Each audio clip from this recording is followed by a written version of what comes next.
Matt Damon told me that Killian is the worst dinner companion imaginable.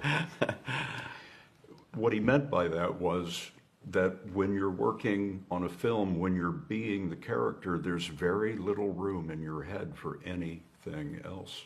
Yeah, yeah. I mean, I've always been like that, I think. But it's because, to me, you know, you have the time on set, which is short enough time. You know, you have 10 hours maybe, and then the other part, if you've got a significant part, you're having to keep your lines fresh. And then the other big thing for me is sleeping. I love sleeping, and I need sleep. So you know, I don't really. I've had lots of lovely dinners with Matt Damon since the movie's finished and we've been out promoting it and stuff. But at the time, yeah, you're just not you just don't have the room, like you say, in your head, and you want to then have as much sleep as possible. I did genuinely think it's one of the greatest screenplays I'd ever read. And you told him, I'll do it. I mean, I said I'd do it before I read it. I always say that. That's quite a risk. Why would you do that?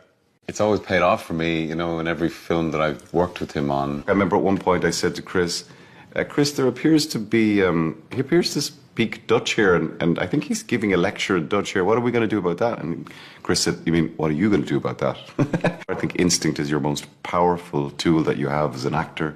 Nothing must be predetermined, so therefore you mustn't have a plan about how you're going to play stuff. And I love that. It's like being buffeted by the wind and being buffeted by emotion. It was one of the Sydneys, it could be in Sidney Lumet, it could be in Sidney Pollack, but one of them said, it takes 30 years to make an actor.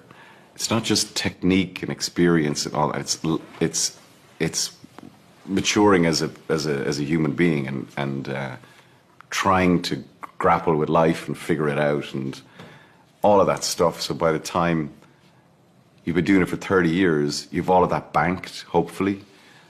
And eventually then, I think you'll get to a point where you might be an okay actor. You have screwed this up, though, you know. In what way? You used to be an actor. Yeah. And now you're a movie star. Okay. Am I? I think you could be both.